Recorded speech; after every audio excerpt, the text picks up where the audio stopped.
¿Revisaron las grabaciones que mandé por YouTube, de YouTube por el WhatsApp? Sí, señora.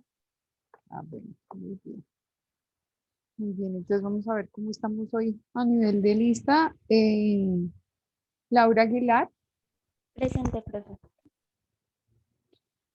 Nicole, Presente, profe. gracias. Angelo. Presente. Ok, recuerden que deben mantener sus pantallas encendidas, por favor. Laura García. Laura. Mariluz, ¿no ha entrado? Hola, profe, buenos días.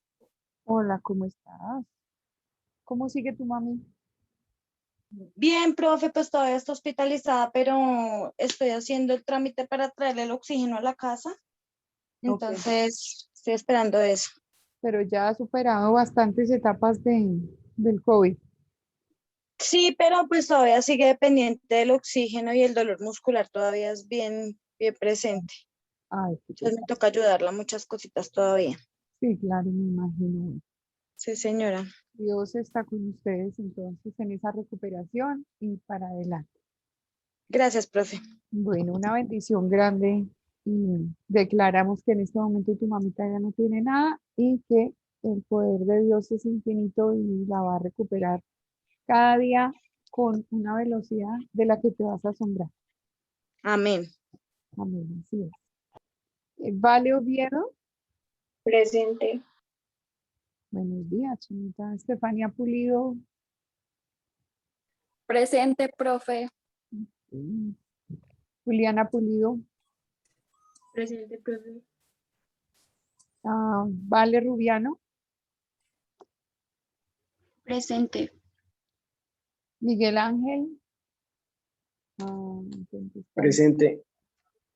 Hola, chinita, ¿cómo estás? Vale Vizcaya. Presente. Muy bien. Víctor, Manuel, Presente. buenos Presente. días, ¿cómo estás? Ya nos habíamos saludado.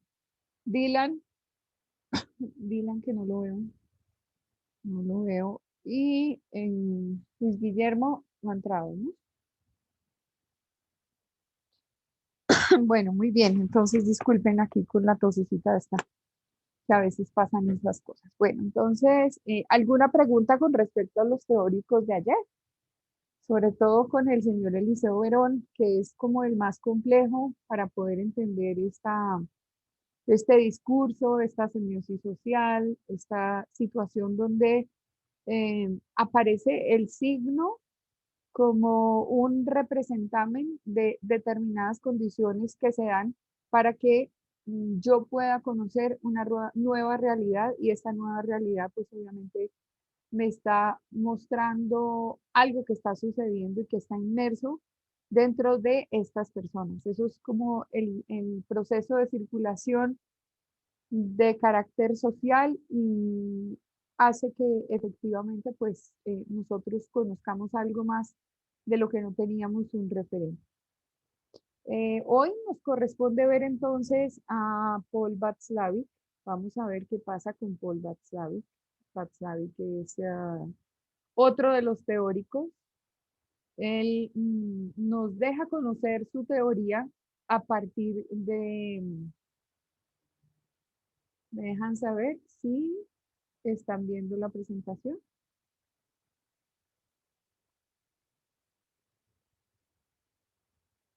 Si es evidente, si la están viendo. Ya, ¿sí?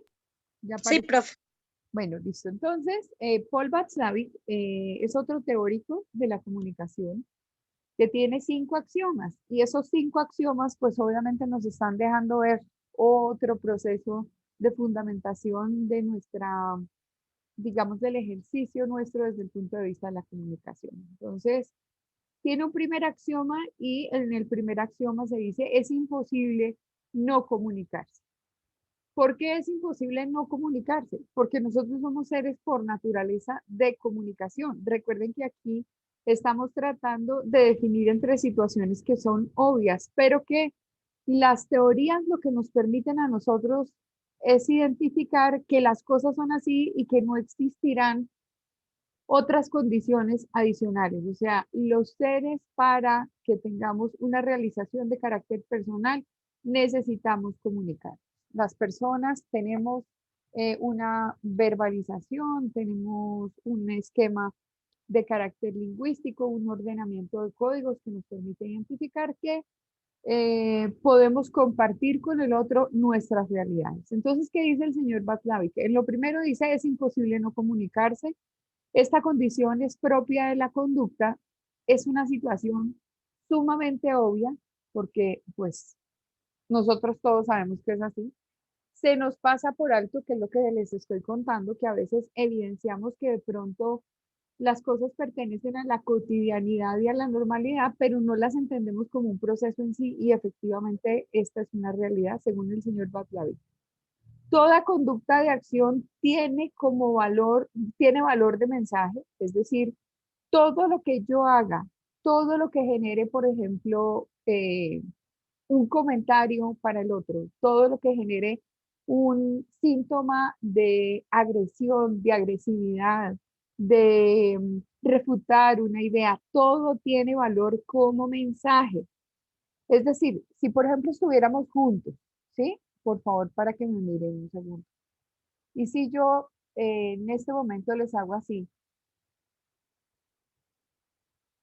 esa gestualidad implicaría que tal que yo todos los días los estuviera saludando así.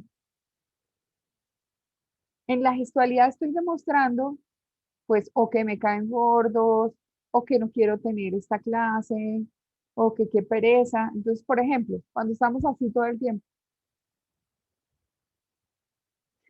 toda esa acción implica un mensaje, todo lo que yo hago. Las situaciones de corporalidad, las situaciones, digamos, de interacción con los otros, cuando yo toco a la otra persona y de pronto la empujo. Y yo sé cuándo es una agresión y cuándo me están haciendo un chiste, ¿sí?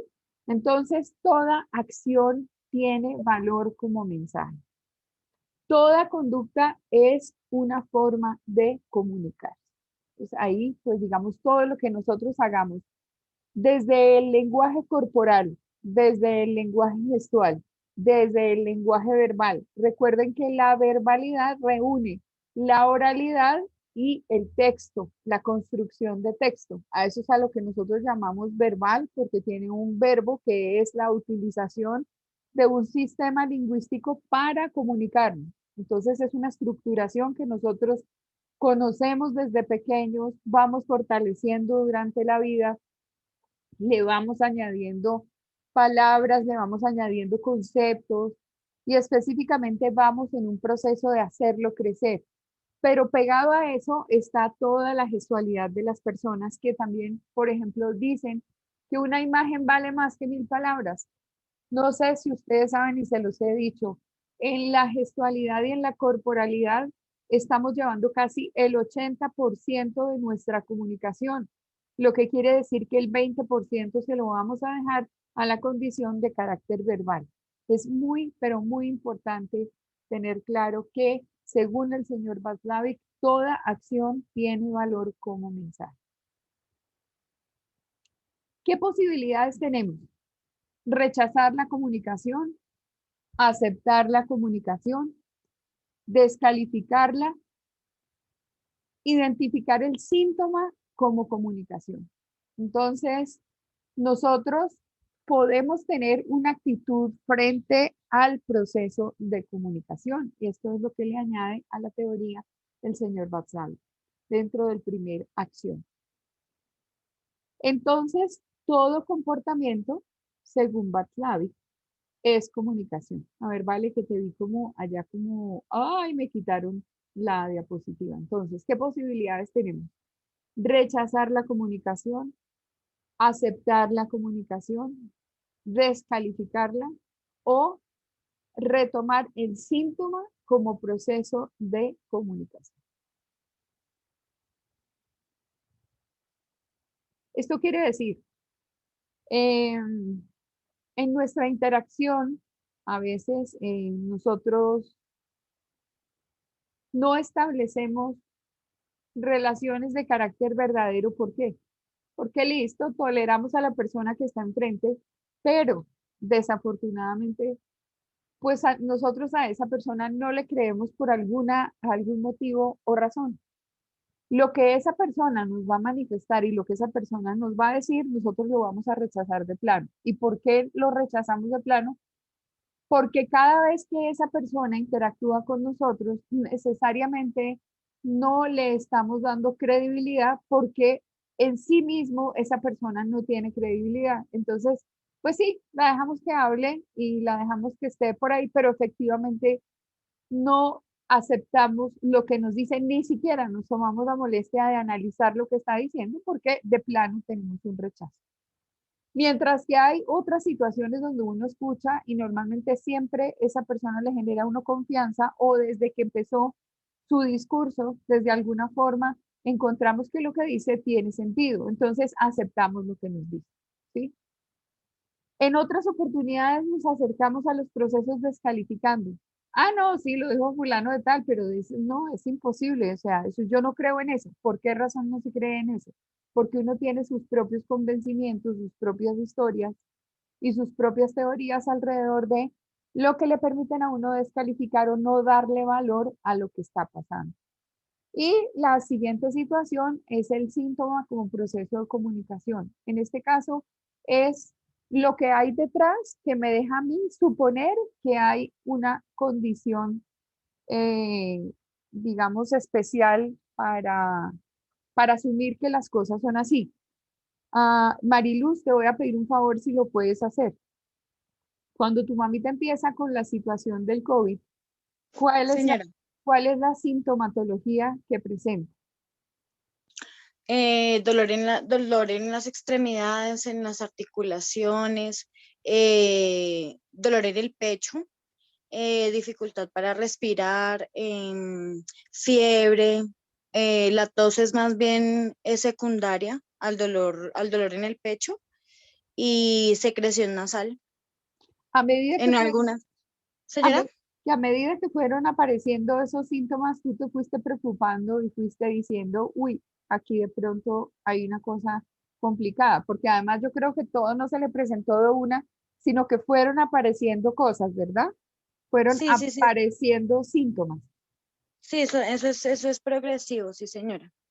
Ok, entonces muchas gracias. Y Sí, gracias por señora. haber aceptado. Bueno, lo hago en doble vía. Primero porque pues estamos hasta el cansancio de que nos digan cuándo una persona podría llegar a tener COVID. Entre otras cosas, muchachos, por favor, en este momento la evolución de ese virus está atacando mucho a las personas jóvenes. En la primera etapa, estaba atacando al adulto mayor. La segunda, el segundo brote, atacó a personas, digamos, indiscriminadamente de todas las edades. En este momento el tercero está demasiado con los jóvenes, demasiado con gente de 40 años hacia abajo. Entonces, pues igual, es algo que nos va a tocar tener conciencia toda la vida hasta que no dominemos este bendito mal. Pero por ahora, cuídense mucho, no descalifiquen el virus, acepten que existe y no rechacen las medidas de precaución. Es decir, hay que lavarse las manos permanentemente, hay que usar el tapabocas permanentemente, no hay que estar en fiestas, no hay que estar en reuniones. Cuando salgan a la calle, por favor, guarden la distancia. Y no es solamente por ustedes, es por las personas que tienen a su alrededor, por sus abuelitos, por sus papás, por sus tíos, por personas que pueden tener algún tipo de comorbilidad, donde ustedes sin querer queriendo, de pronto un cuerpo joven aguanta lo que sea, pero ya una persona que ha vivido un tiempo y que de pronto tiene la tensión alta y que pasa de los 60 o pasa de los 50, ustedes sin querer queriendo le llevan el bichito y entonces qué cargo de conciencia el que eso pase. Entonces, cuando Mariluz nos cuenta acerca de los síntomas, nos está diciendo que no todo apareció de la noche a la mañana, sino que se fueron presentando algunas cosas, de pronto un poquito de dificultad al respirar y le fue sumando como un dolor de cuerpo que no se sabía qué era lo que tenía y después le empezó a dar fiebrecita y cosas así por el estilo. Y resulta que todo eso nos está contando que algo está pasando. Esa es la situación que presenta el señor Václavic cuando dice el síntoma como comunicación. Se van haciendo manifiestas una serie de condiciones que van apareciendo y que al aparecer nosotros podemos identificar que allí hay un mensaje. Entonces, estamos todavía en el axioma número 1 y el axioma número 1 dice que toda acción tiene valor como mensaje. Por lo tanto, así no aparezca la comunicación de plano, en la medida en que van apareciendo situaciones que me van a llevar a tomar, digamos, como conciencia de lo que está ocurriendo, es como nuestra cuarta opción dentro del aparecimiento de estas condiciones. Profe, Señor, una pregunta. En ese del síntoma, un síntoma también podría ser, digamos, la neutralidad, digamos, que no haya una respuesta, entre comillas, del individuo frente a un mensaje. claro que sí.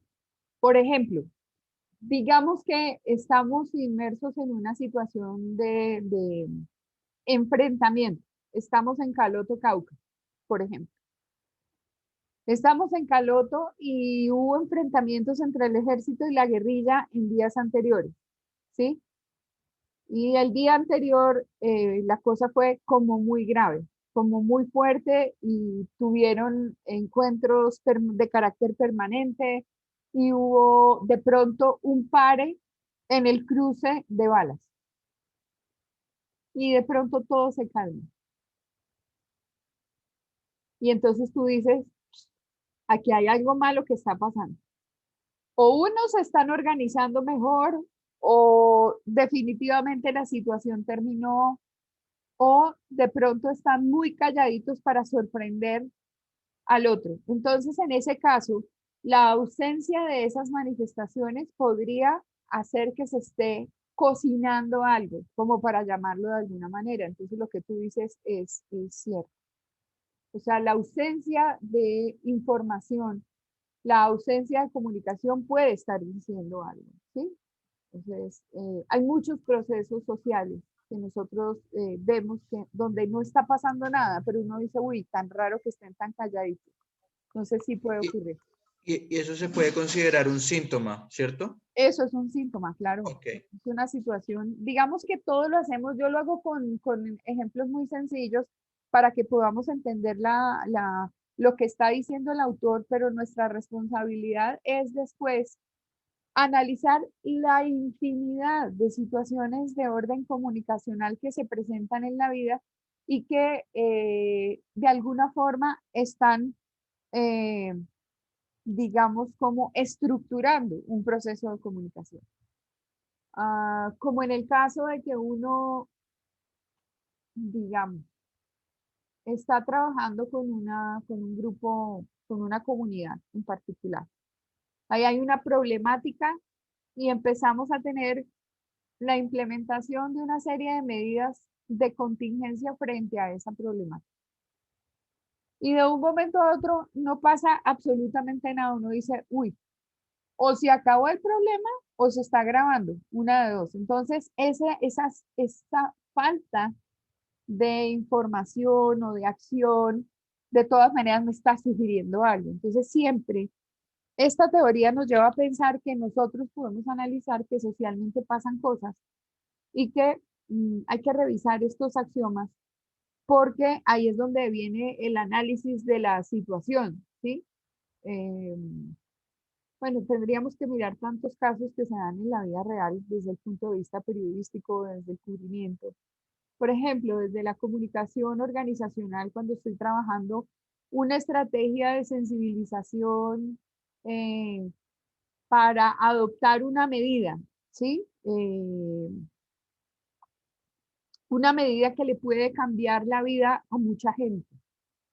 Entonces, está dentro de mis planes de responsabilidad social empresarial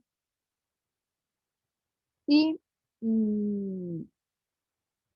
la comunidad tiene que analizarlo o tiene que pensarlo, pero no reacciona. O sea, la solución que yo estoy dando como empresa, la sociedad o la comunidad no reacciona y no dice, y uno dice, uy, pero sí será que lo que yo planteé tiene sentido o no tiene sentido.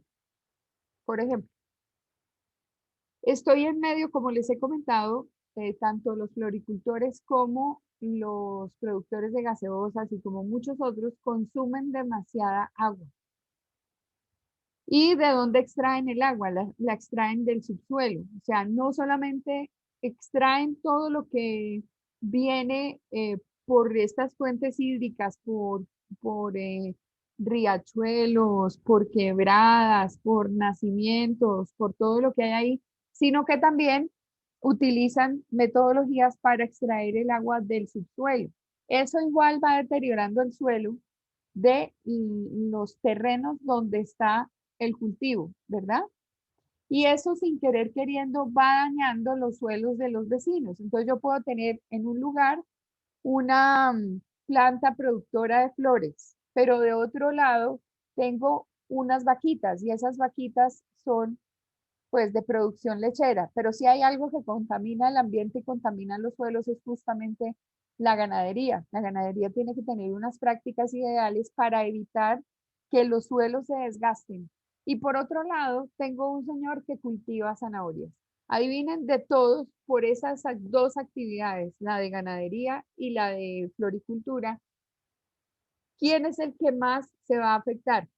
El que produce zanahorias y produce efectos la cantidad de agua que tiene el terreno. Entonces, de pronto el floricultor dice, mire, yo lo que voy a hacer es que voy a hacer un plan estratégico para garantizar que mis vecinos no se vean impactados por la falta de hidratación del terreno y empieza a hacer una cantidad de actividades para minimizar el impacto de su gestión.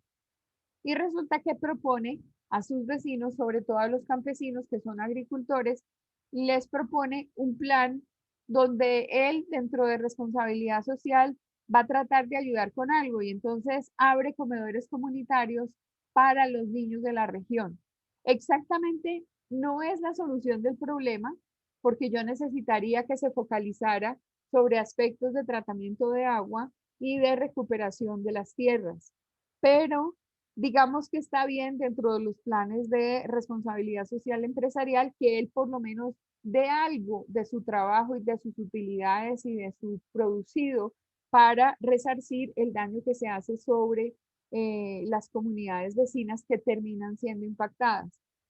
Pero de pronto la comunidad que estaba al borde de hacer una protesta, de solicitar a las autoridades que cerraran ese cultivo de flores, determina que se queda callado durante un tiempo. Es exactamente eso. Entonces uno dice, como comunicador de la oficina de comunicación y prensa de la empresa floricultora, uno dice, uy, aquí debe estar pasando algo. O agilizamos las estrategias y empezamos a bajarle el dolor de cabeza a los campesinos que nos rodean, o esta gente va a hacer que nosotros cerremos el cultivo. Entonces, eso es lo que puede pasar, Ángelo, desde el punto de vista de que el silencio también te está refiriendo una comunicación, te está refiriendo un contenido. De eso es de lo que trata el primer axioma de Basta. Entonces, pues aquí para cerrar este primer axioma, entonces dice, todo comportamiento es comunicación, pero adicionalmente hay otra condición, influye sobre los demás. Yo creo que hoy todos tenemos un poquito de sol, porque veo que entre otras cosas está entrando solecito por las ventanas, ¿cierto? Y entonces podríamos llegar a pensar que el invierno terminó. No está el día tan frío como el de ayer, ¿sí? Pero puede decir que en este momento yo les diga, mire, no se crean, ese solecito es tímido, en media hora el cielo se va a oscurecer y va a caer un aguacero peor que el de ayer y va a ser más frío que ayer.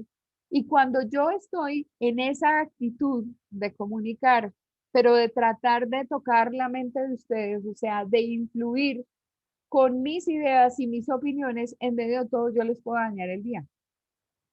¿Y por qué les puedo dañar el día? Porque el día de ayer no fue chévere. El día de ayer, desde que amaneció, estaba lloviendo por todo Bogotá, eso creo. Y estaba muy frío y todo el mundo se quejaba de mucho frío. Y hoy estamos felices porque hay un rayito de sol por la ventana. Pero yo misma les puedo dañar el día haciéndoles pensar que en media hora va a caer un aguacero peor que el de ayer.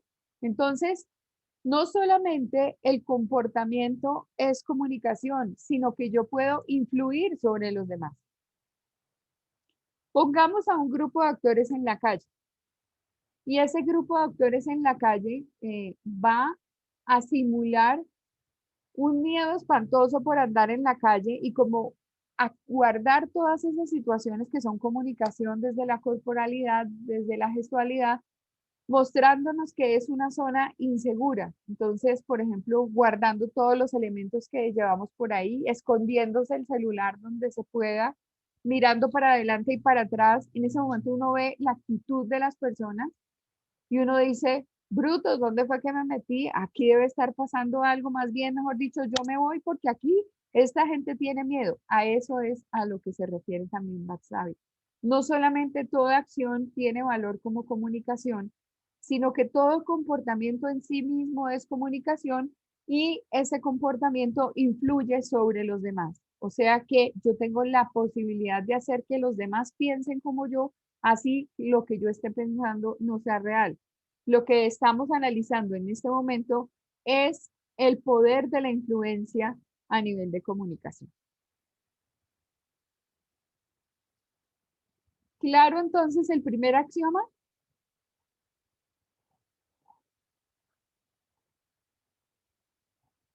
Por favor, me dan una señal de que sí.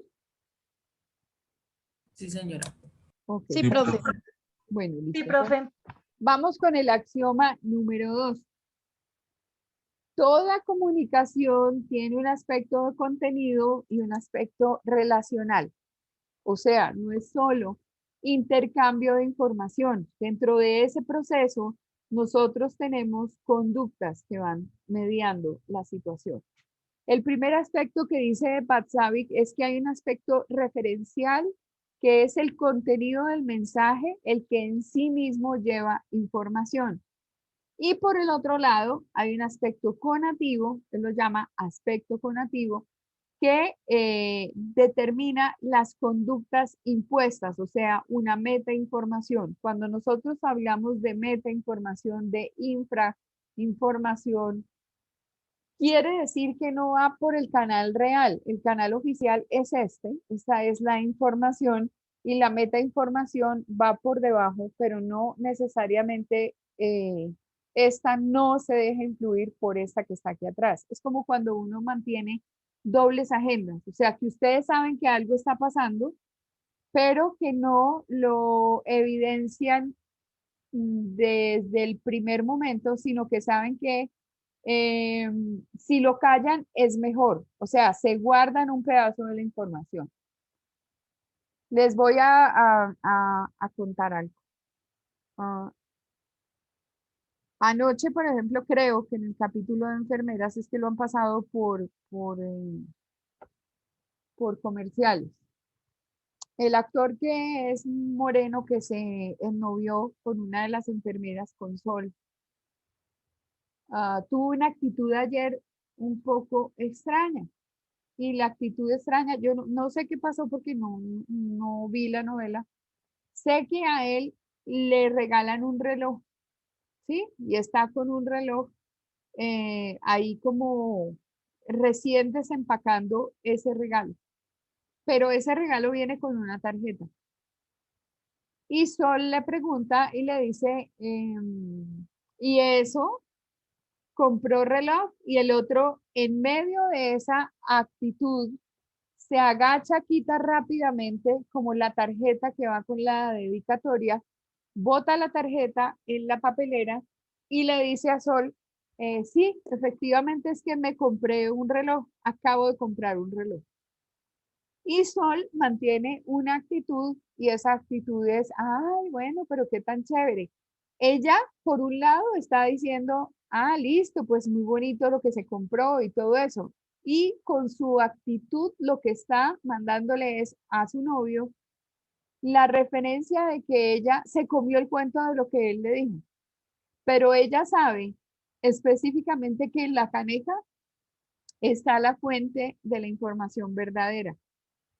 Y aprovecha en la escena que el otro desaparezca y saca el papel de la caneca y corrobora que alguien más está tratando de intervenir en su relación. Esa actitud de los dos es exactamente esto, metainformación. ¿Por qué? Porque no es lo que debieran estar manejando, sino que están ocultando situaciones adicionales. El uno porque le regalaron el reloj y no lo afronta de una vez y dice, oiga, sí, fue que me regalaron un reloj, pero tranquila, pues que no pasa nada, qué pena, pues, pero me lo regalaron. No, dice, no, fue que lo compré. Y entonces de inmediato se genera la duda sobre la otra persona y la otra persona está preguntando, te compraste un reloj y está tratando de mostrarle a él que efectivamente se comió el cuento, pero ella duda permanentemente y entonces después va y corrobora sacando la tarjeta. O sea, ninguno de los dos es auténtico en su proceso de comunicación. ¿Recuerdan que les decía que la comunicación se manifiesta por niveles? Y que la comunicación al manifestarse por niveles, una es el primer nivel de contenido y el otro nivel es el de relaciones. Depende con quien yo tenga ese tipo de interacción, con quien me esté comunicando, se presenta lo que dice Václavic. Hay un aspecto referencial, que es el de la información, y hay un aspecto conativo, que es el de las conductas impuestas, ¿sí? Entonces, yo puedo faltar, entre otras cosas, a la verdad, manejándole a la otra persona una doble agenda. ¿Esa parte me la han entendido bien?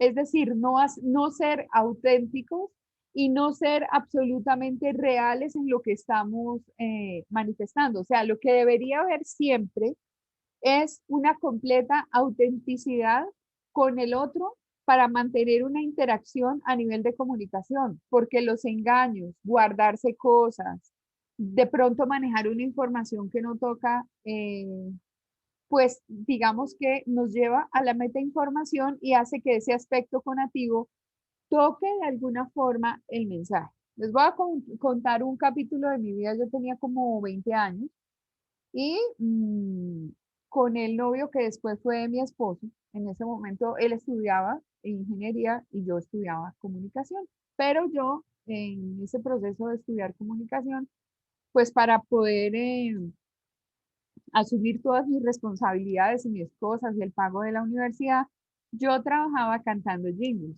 o sea, yo era cantante de comerciales en esa época. Y ese trabajo me duró muchos años. Un día estábamos haciendo una grabación en un estudio. Tenía también un grupo que se llamaba en esa época Blanco y Negro y nosotros estábamos casi listos para ir a representar a Colombia en un festival que se llamaba el Festival de la OTI en 1982. Entonces, al grupo más o menos lo conocían porque nosotros hacíamos programas de televisión y ya se estaba presentando como esa situación incómoda que tienen los cantantes y es que de pronto uno va a venir por la calle, ay, mire, esa es la de Blanco y Negro, bla, bla, bla, porque nosotros hacíamos muchos programas de televisión. Bueno, yo estaba grabando unos jingles con el señor Jaime Valencia, no sé si lo conocen, estábamos grabando unos jingles de Coca-Cola y la grabación se extendió y se extendió como hasta más o menos la 1 de la mañana. Era un día viernes y en esa época no existían celulares, era todo teléfono de moneda. Y yo llamé al susodicho expariente, que yo ya me separé de él hace rato, pero estábamos de novios.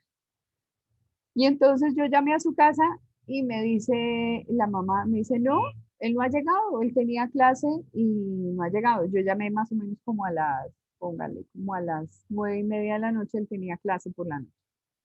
No, no ha llegado. Y yo, bueno, muy bien, listo, doña Alicia, entonces yo después llamo. Llamé como a las 10:30, me dijo, no, sabe que no ha llegado todavía. Y yo, bueno, gracias. Y yo ya me quedé como medio incómoda porque yo dije, pues si tenían clase como hasta las 9, tampoco pues sé no, que fueran a salir con los compañeros, con lo que fuera. Entonces, pues listo, me quedé con una información ahí inicial. Yo terminé mi grabación y cuando nosotros terminamos la grabación, Jaime Valencia dijo, vamos a comer algo aquí a Ramón Antigua, y Ramón Antigua era un sitio nocturno a donde la gente iba pues de rumba y la gente cantaba. y el que cantara en la mesa podía ganarse una botella más de lo que estuvieran tomando en la mesa. Cuando nosotros entramos, el dueño del establecimiento dice, pero démosle un saludo especial a los muchachos de blanco y negro que se van al Festival de la OTI y no sé qué, y en ese momento pues ese festival era muy importante, entonces no, pues, el aplauso. De la nada sale un compañero del expariente, o sea, del novio mío en ese momento, me dice, hola, ¿y tú cómo estás? Y le digo yo, no, bien, Yesida, ¿y tú qué tal? ¿No fuiste a clase? Le digo, me dice, no, y realmente yo no fui a clase. Y le digo yo, ¿y eso? Y me dijo, no, porque yo estaba acá con dos amigas y estoy desde hace rato acá y no iba a ir a clase y la clase terminaba muy tarde. Y me dijo, ¿y dónde está el zamarro? Así le decían al expariente. Le dije, no, no tengo ni la menor idea porque yo llamé como hasta las 10, 10:30 de la noche y no me dijeron específicamente si estaba o no estaba, pero creo que no estaba. ¿Cómo así que no está? Y este señor pide el teléfono del establecimiento y llama. A esa hora yo le decía, pero ¿cómo vas a llamar a la 1 de la mañana a esa casa? Y me dice, no, es que yo quiero saber si está para que se venga para acá y estemos todos acá. Le dije, no, no, deja las cosas así. La cosa fue que yo salí de ese sitio casi a las 2 de la mañana. Ese señor con el que yo me encontré se llama Yesid Rico y le decían el sabroso. A nivel de comunicación, yo ya tenía bastante información. Primero, que ya había corroborado por mí misma que el novio no estaba en su casa. Que hasta cuando yo llamé, pues era tardecito y era hora como de que hubiera llegado a su casa. Fuera de eso me encuentro con el amigo que se llama Yesid Rico y él está desde temprano ahí, no fue a la universidad y en el momento en que yo me voy, el señor continúa ahí con sus dos amigas y eso era las 2 de la mañana. ¿Qué pasó al día siguiente? Yo muy a las 8 de la mañana llamé al novio y entonces me contesta y le digo yo, hola, ¿cómo estás? Bien, ¿y qué te pasó ayer? No, bien, yo fui a clase, pero me fui a tomar unas cervezas con Yesid Rico, o sea, con el sabroso. Y yo, sí, entonces mi actitud no fue una actitud sincera, sino una actitud de doble agenda. En ese caso, eh, le sigo preguntando, sí, ¿y a dónde fueron? Me dice, no, pues salimos de clase. Mentira número uno.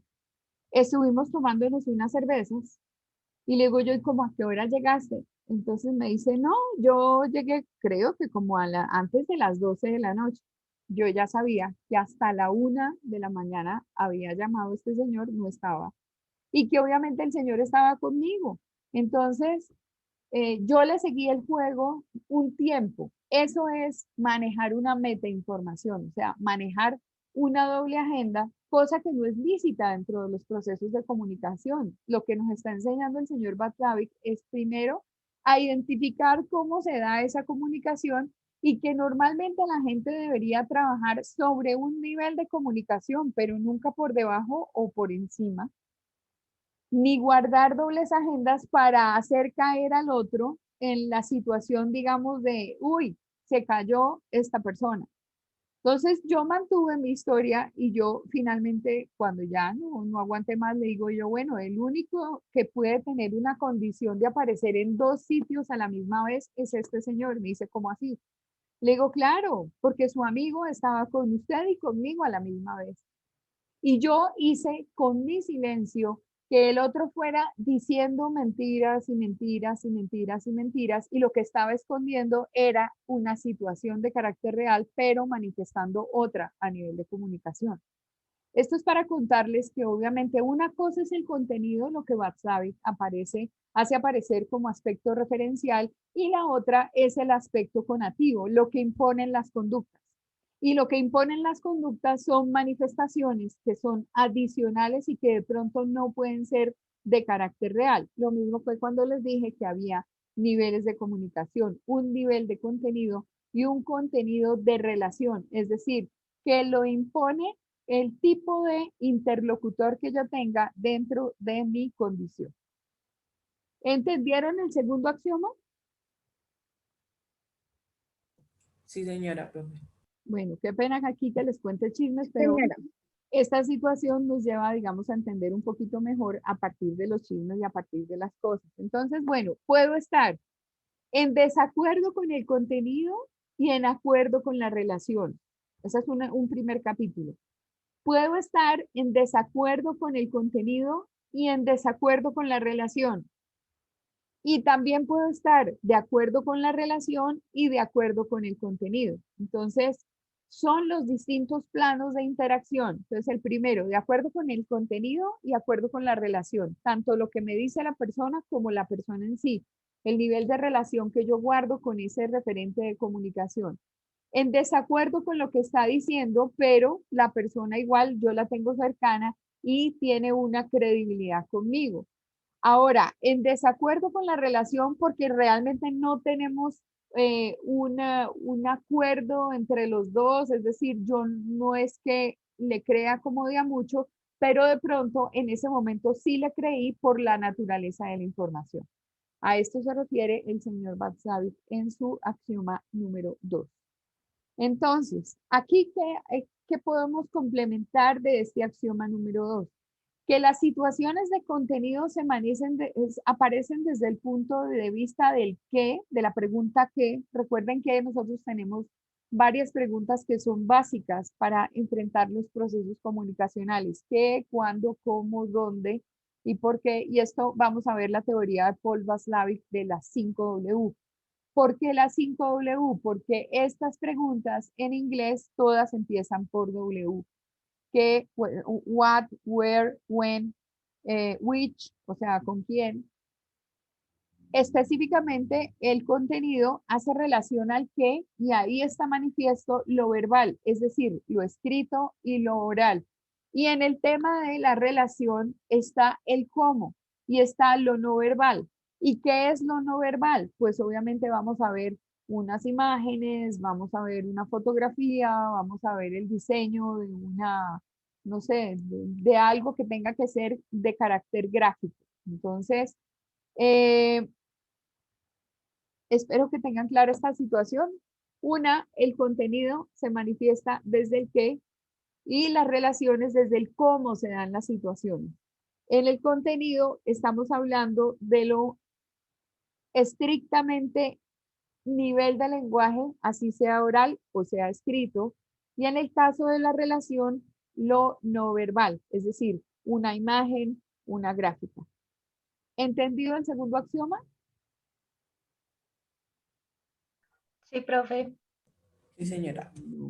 Vamos con el tercer axioma. El tercer axioma dice que la naturaleza de la relación depende de la puntuación de las secuencias de comunicación entre los comunicantes. Visto desde el punto de vista de un observador, una interacción se presenta como un intercambio constante de mensajes entre un emisor y un receptor. Sin embargo, los que participan de esta interacción siempre introducen puntuaciones de la secuencia de los hechos para crear y mantener una organización de esto. Lo que nos está diciendo es que en todo proceso de comunicación debe haber una organización de la información. Recuerdan que en el proceso decimos que hay una codificación y una decodificación y así se comportan tanto el emisor como el receptor y que en condición de emisor y de receptor permanentemente estamos codificando y decodificando. Le estamos poniendo un orden. Cuando uno va a contar una historia, pues normalmente la cuenta organizada. Va haciendo una referencia a cómo, pues con un carácter de introducción, qué es lo que va a pasar. Como yo cuando el primer día de clase les digo, bueno, esta es su carrera, esto es lo que va a pasar a partir de la malla curricular. La asignatura que empezamos a ver se llama Introducción a la Comunicación y tiene como fin enseñarles los planteamientos teóricos que tiene una carrera como esta, porque así nosotros no seamos una ciencia exacta, somos una ciencia social y tenemos una serie de formulaciones donde los autores, los que se han dedicado a definir cómo son los procesos, nos dan un piso de realidad para entender los procesos de comunicación y esto lo vemos en Introducción a la Comunicación. De esta manera yo le puse un orden, como cuando ustedes van a emitir un mensaje, organizan las ideas en su mente y adicionalmente cuando empiezan a tener interacción con aquellas personas con las que se están comunicando, pues finalmente lo que hacen es empezar el proceso de comunicación de la forma más clara y más organizada posible para que el receptor reciba la información, la descomponga en su cabeza, la entienda y luego en un proceso asertivo también interactúe con nosotros dándonos una respuesta. Recuerdan que la definición de mensaje es enviar una información, enviar una comunicación, pero solamente adquiere valor como mensaje cuando genera una acción por parte del receptor, lo que quiere decir que hay una interacción con la otra persona.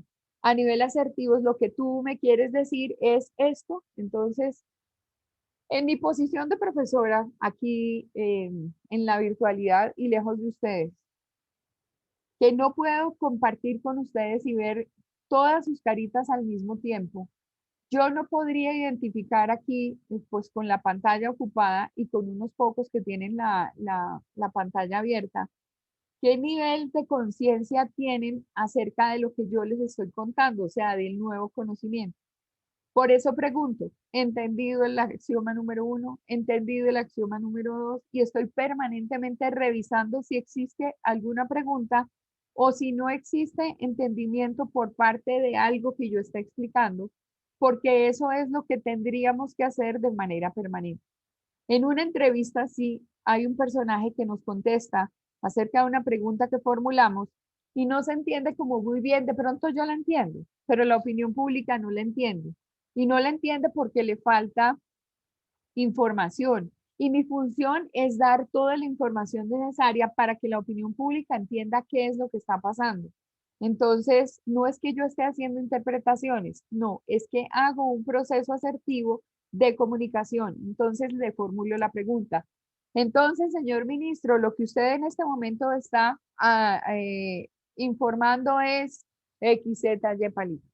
¿Para qué? Para que la opinión pública entienda lo que debe entender. Entonces, a esto se refiere Watsabi cuando hay una organización o una, digamos, puntuación, voy poniendo las situaciones en orden para que la otra persona lo comprenda. Cuando yo veo una novela, la novela me va, o una serie, la serie indica que es una serie, es decir, hay varios capítulos que me van llevando a entender una historia.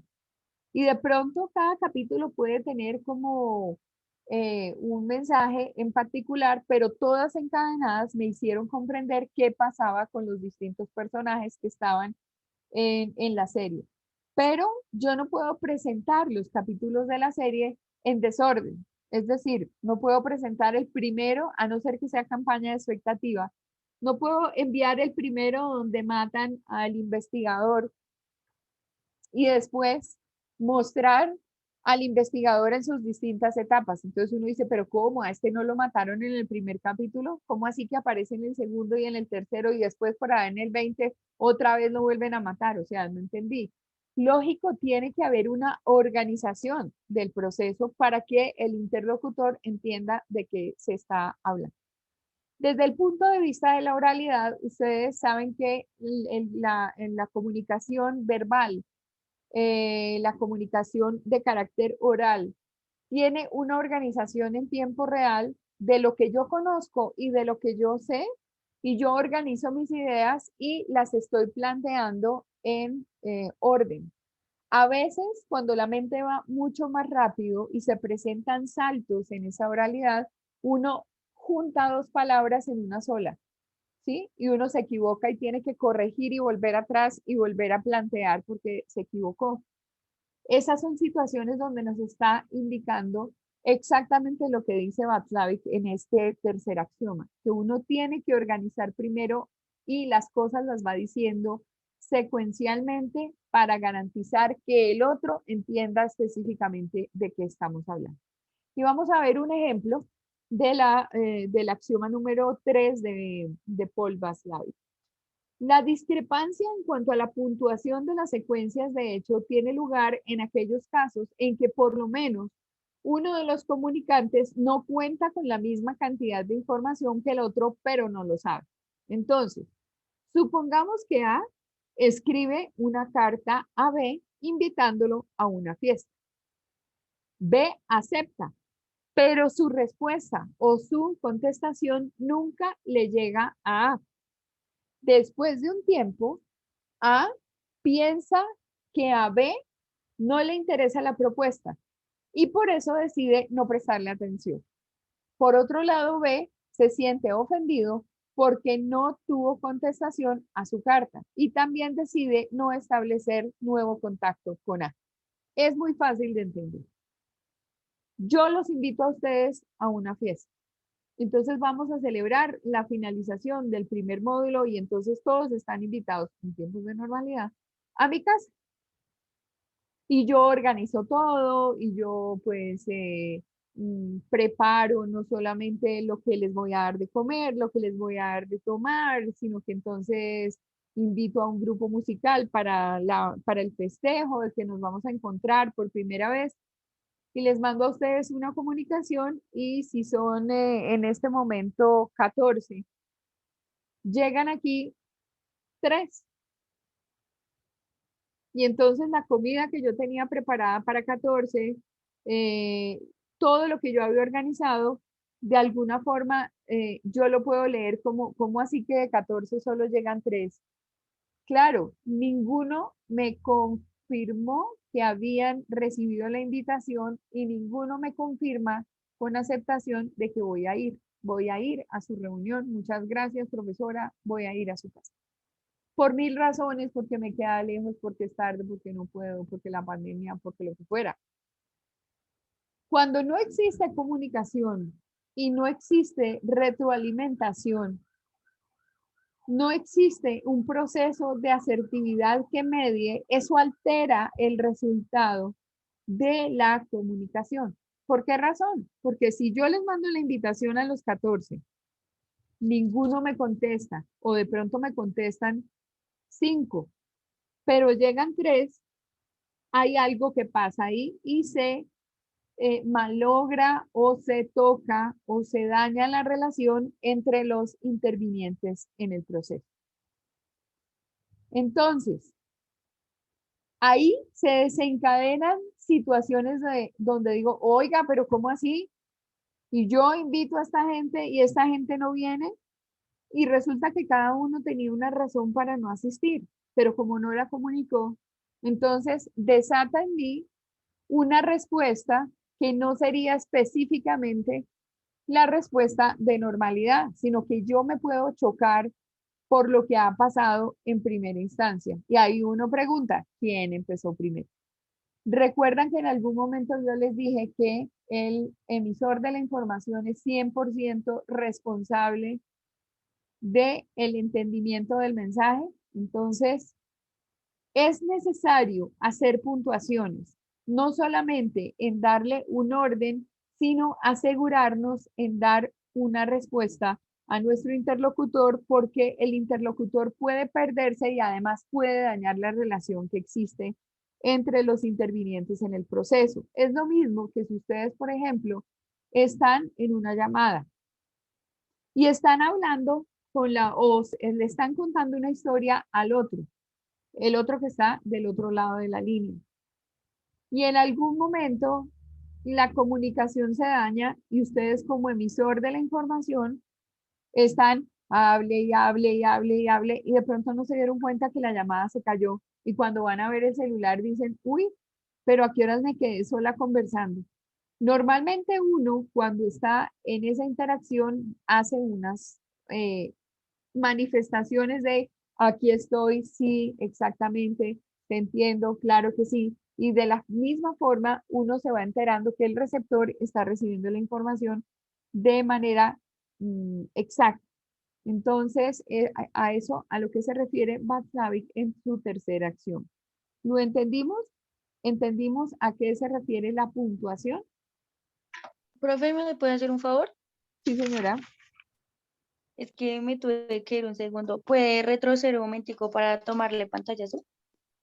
Que no me acuerdo ni dónde que creo ¿Ahí o antes? en, en el segundo acción. Segundo axioma. Sí, señor.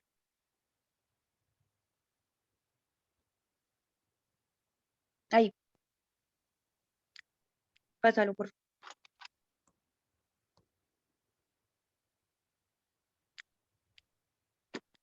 Pásalo,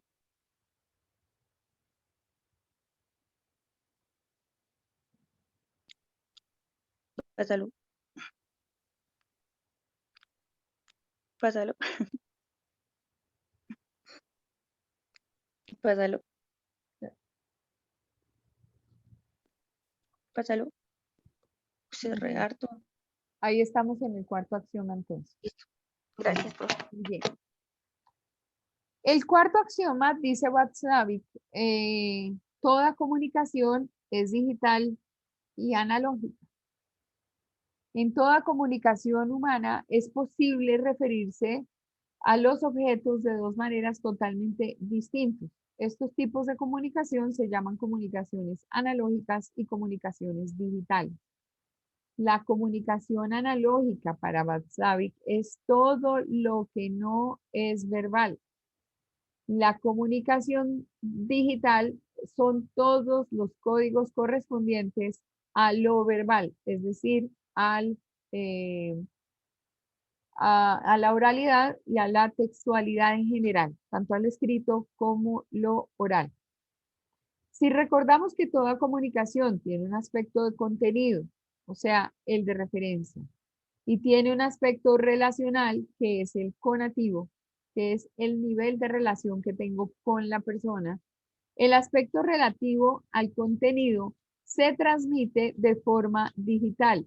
¿Y cómo es de forma digital? Mediante la utilización del signo lingüístico en su ordenamiento y dentro de su código. Ese código es exactamente el código de lo escrito o el código de lo oral. El aspecto relativo al contenido se transmite de forma digital, mientras que el aspecto relativo a la relación se transmite de forma analógica. Y habíamos visto que lo relativo a la relación es la manera como yo lo transmito. Y ahí aparecen las imágenes, aparecen los videos, aparecen las gráficas, aparece toda la ayuda que no corresponde a lo verbal. Los seres humanos nos comunicamos tanto analógicamente como digitalmente. Este es el concepto de Václavic. Y fíjense que lo digital lo tienen que pensar distinto a lo que ustedes conciben como comunicación digital. La comunicación digital para ustedes es la de los medios digitales, pero en los digitales también aparece tanto lo que se dice como en la forma en cómo se dice. Lo que pasa es que para Václavic hay una clasificación independiente, solamente en condición de teoría cuarta, axioma número 4 de Paul Václavic. Entonces dice, el hecho de traer un regalo, por ejemplo, es una comunicación analógica, pero según la relación que se tenga con esa persona que hace el regalo, el receptor puede entenderlo como una demostración de afecto o de soborno, o sea, como un aspecto conativo o relacional. Una esposa puede pensar que si su marido de repente le trae un ramo de flores, es porque tiene algo que esconder y tiene que ofrecer perdón. Como quien dice, ahí hay algo más, ahí hay una meta de información, hay algo que va por debajo del proceso normal. Eso es lo que dice Václavic en su axioma número 4. Entonces, lo que debemos rescatar de esto, según Václavic, es que nosotros nos comunicamos tanto digitalmente como analógicamente. En lo digital va el aspecto de contenido. El aspecto de contenido va referido a la palabra, a la escritura, a la condición de habla y está centrado sobre lo que se dice. En la comunicación analógica participan las gráficas, las fotos, las imágenes y el cómo se dice. ¿Alguna pregunta con respecto a esto?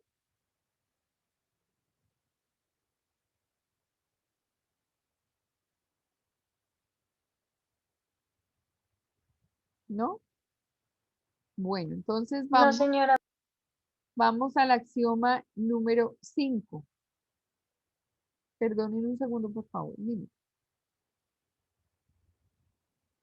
Bueno, un segundo, por favor.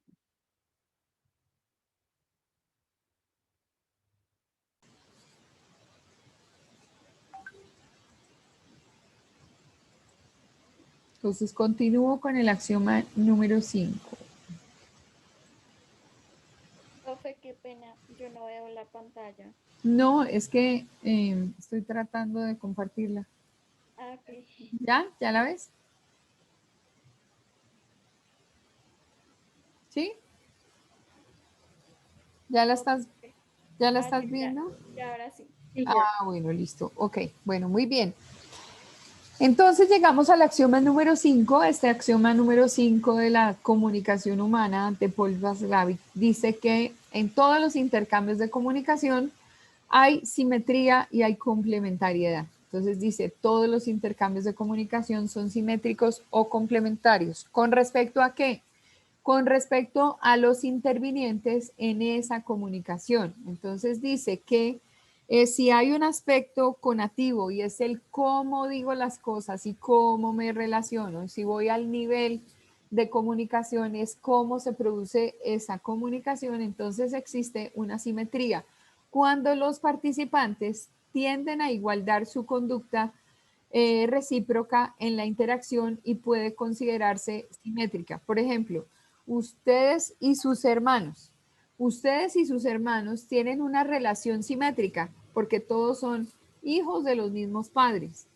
Cuando están en la condición de ser compañeros de curso, mantienen una relación simétrica porque todos están en igualdad de condición.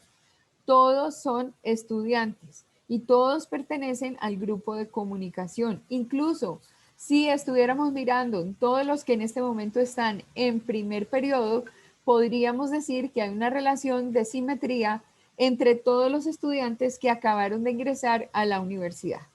Es decir, están en igualdad de condiciones, no importa que estén en derecho, que estén en arquitectura, que estén en psicología, que estén en comunicación, todos están en la misma condición. Es decir, la primera experiencia que tienen a nivel de relación con la universidad es que tienen una condición simétrica con respecto a su proceso. Muy bien. Pero hay una situación de carácter complementario y entonces esa relación complementaria va orientada a que el uno depende de los otros. ¿Dónde hay complementariedad? Por ejemplo, en que ustedes y sus padres tienen una relación complementaria. Es decir, no habría un padre sin un hijo. Para llamarse padre necesita tener un hijo y para llamarse hijo es porque tiene un padre. Para llamarse un estudiante es porque tiene una relación con un ente que se llama universidad y adicionalmente en la actividad diaria hay un profesor que está acompañándolos. Entonces, en esa relación hay una complementariedad. No habría un profesor si no tuviera estudiantes y no habría estudiantes si no estuviera inmerso en un proceso de aprendizaje con un profesor que esté con ustedes compartiendo el conocimiento. De la misma manera, por ejemplo, a nivel general, no habría en Universitaria de Colombia una relación complementaria con la universidad si no se estuvieran impartiendo clases. Es decir, hay un cliente externo que se llama estudiante y ese estudiante se vincula con una universidad. Hay universidad cuando hay estudiantes. Si no hay estudiantes, pues no hay universidad. Entonces ahí se suscita una relación complementaria. La relación complementaria justamente es cuando aparecen las relaciones, pero por la existencia con el otro, la existencia del otro. ¿Sí? En un caso, por ejemplo, fíjense la sociedad o la humanidad, la comunidad, cómo puede manifestarse desde los aspectos de simetría o complementariedad. ¿Qué piensan ustedes que habría de relación si es simétrica o complementaria entre una pareja que se casa, una pareja de nuevos esposos. ¿Hay una relación de simetría o hay una relación de complementariedad? De complementariedad. ¿Quién más tiene alguna opinión? Profe, pues yo creo que depende, ¿no? Pues hasta lo podemos como asemejar a a lo psicológico, como digamos, si es una relación complementaria, ya puede llegar haciendo como quizá dependencia, porque si se complementa una con el otro, pues puede llegar como a ser una dependencia. En cambio, sí, bueno, yo creo que puede ser más simétrica, porque pues pueden tener conductas iguales, pero no depender uno con el otro. Pues es lo que pienso. Sí, está bien. Digamos que hay unos No, análisis adicionales. ¿Quién más tiene una opinión? yo creo que podrían ser las dos. Pienso yo porque, o sea, hay una relación, digamos, simétrica, digamos, con respecto a, digamos, que viven en el mismo lugar. O sea, en el mismo lugar, de pronto los dos están estudiando algo similar, digamos, los dos son abogados, entonces hay como algo simétrico, ¿no? Pensaría yo, no sé. Y la otra es la relación complementaria, porque pues se complementa, el esposo complementa a la esposa y viceversa, en algunas características como podría ser, eh, digamos que el esposo, él sale a trabajar muy temprano y la esposa posiblemente también lo haga, pero tiene un horario diferente. Entonces lo que no puede hacer la esposa durante el día, lo hace el esposo y viceversa. Y se complementan unos a otros. Que se cerró el micro, Sí, Ángel. Ajá. sí, sí, es como algo que pienso. No sé si estoy en lo correcto, si no me corrigen y aprender. Ok, bueno, listo. Entonces, sabemos que hay simetría y hay complementariedad, pero estamos hablando de intercambio en procesos de comunicación, que tiene una característica específica según Babson. A ver, desde el punto de vista psicológico, lo que dice Vale, en medio de todo tiene razón, Ángelo tiene razón en parte, y de pronto lo que dijo Marilyn, no. A ver, cuando yo establezco una relación de comunicación y establezco una relación con una pareja, busquemos el significado de pareja, ¿sí? Busquemos el significado de pareja para ir aclarando un poquito la condición. Entonces, dice definición de pareja.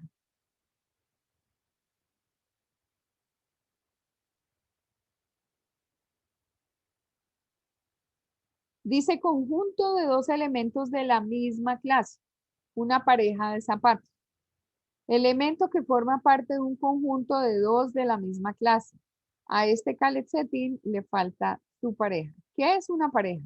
Es el conjunto formado por dos personas, animales o cosas que tienen entre sí algún tipo de relación.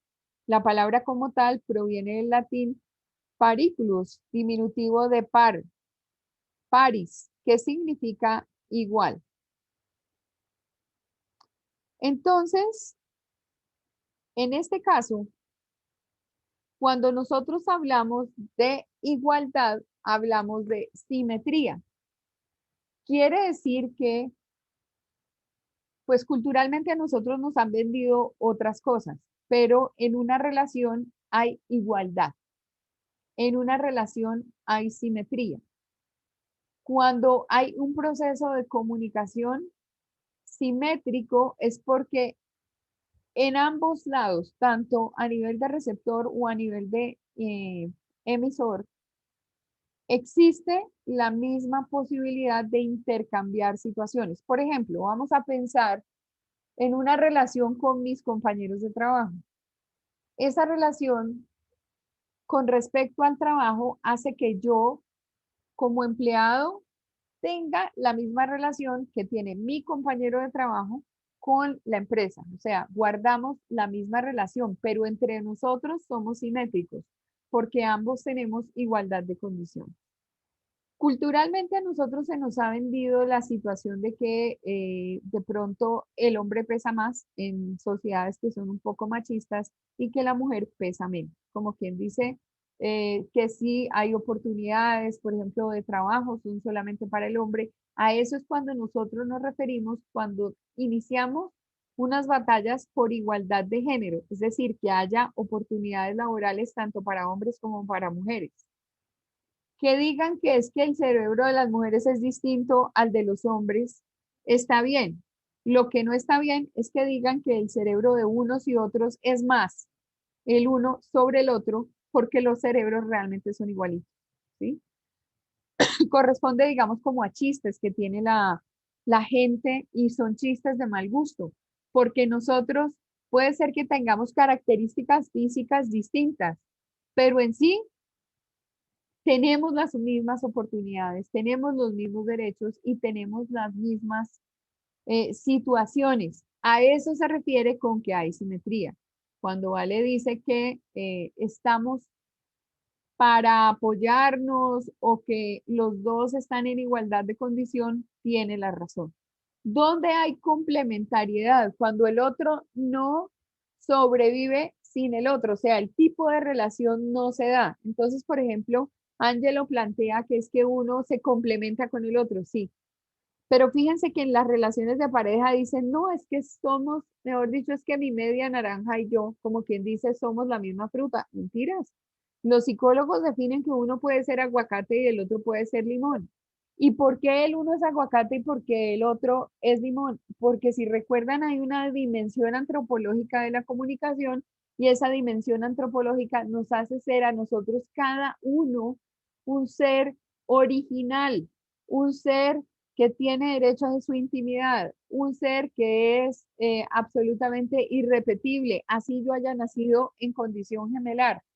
Los dos gemelos o los dos, digamos, mellizos, así se parezcan mucho, así hayan estado criados en el mismo vientre durante el mismo tiempo y hubieran tenido los 9 meses, esa posibilidad de coexistencia, cada uno en su individualidad es uno, pero hay complementariedad desde el punto de vista en que si planteo un tipo de relación X, el uno sobrevive con la existencia del otro, pero en general nosotros todos somos iguales y mantenemos una relación simétrica. Solamente se hace complementariedad, por ejemplo, en el caso de que no hay padre sin hijo, que no hay estudiante sin profesor, que no hay universidad sin estudiantes, que no hay un empleado si no hay una empresa donde trabajar. Entonces ahí se da una relación complementaria donde uno se supedita al otro. La complementariedad de la que hablaba Angelo tiene razón en existencia, pero desde el punto de vista de la comunicación no. Según Václavic, en la comunicación nosotros tenemos una relación, digamos, simétrica y de carácter complementario cuando se hace proceso de comunicación. Por ejemplo, no habría una audiencia si no hay un informador, ¿sí? Pero a nivel de información, todas las personas que pertenecen a la opinión pública tienen una relación simétrica con el medio, es decir, todo el mundo debería recibir la misma información. ¿Hubo claridad o confusión en el planteamiento?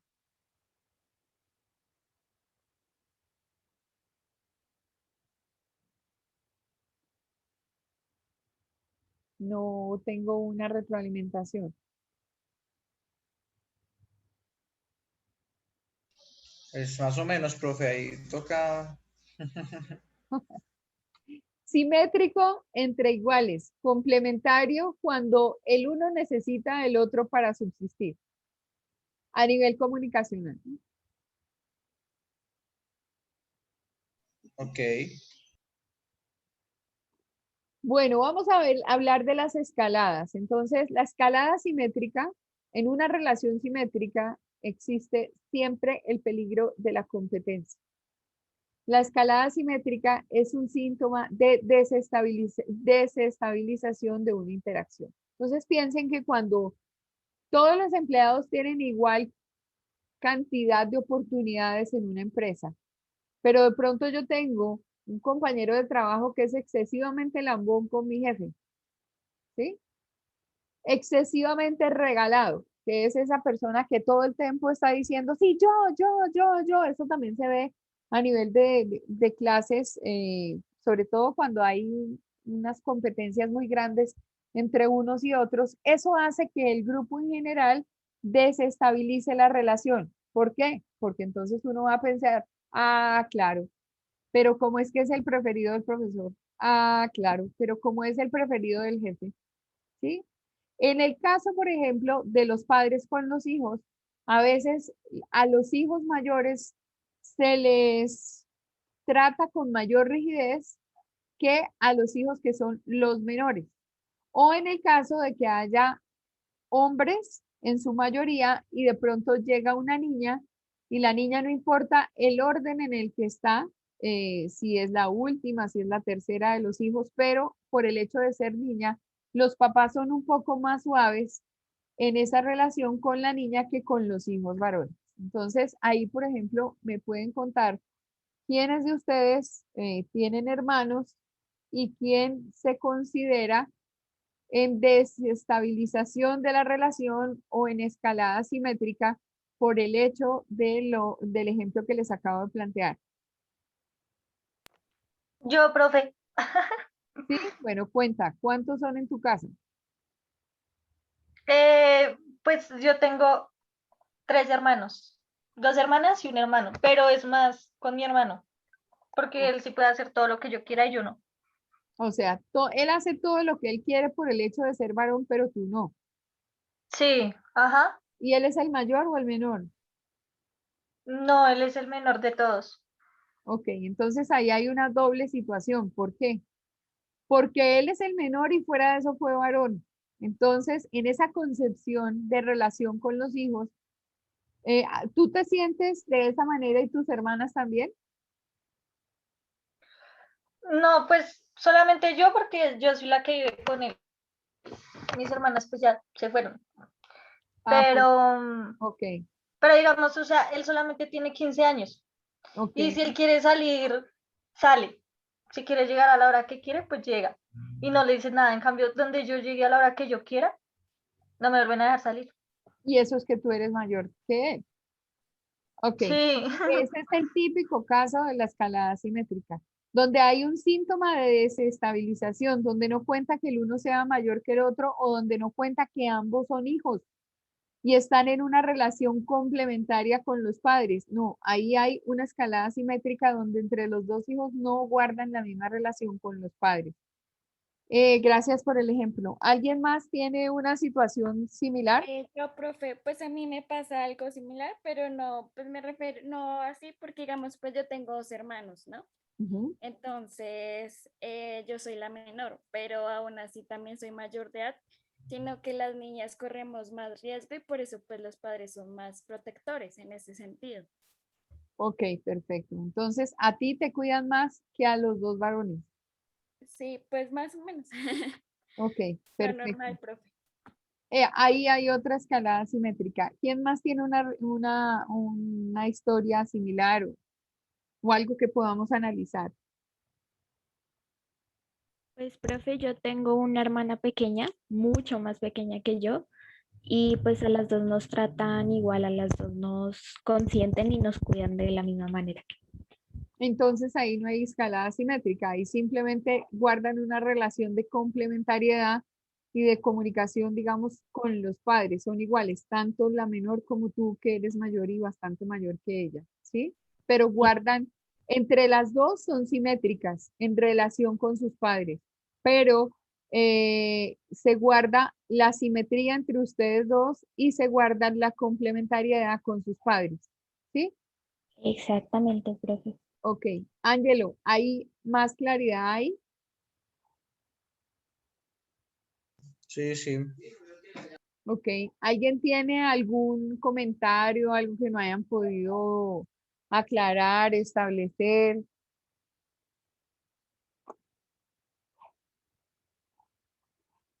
Bueno, bien, entonces vamos a ver la complementariedad rígida.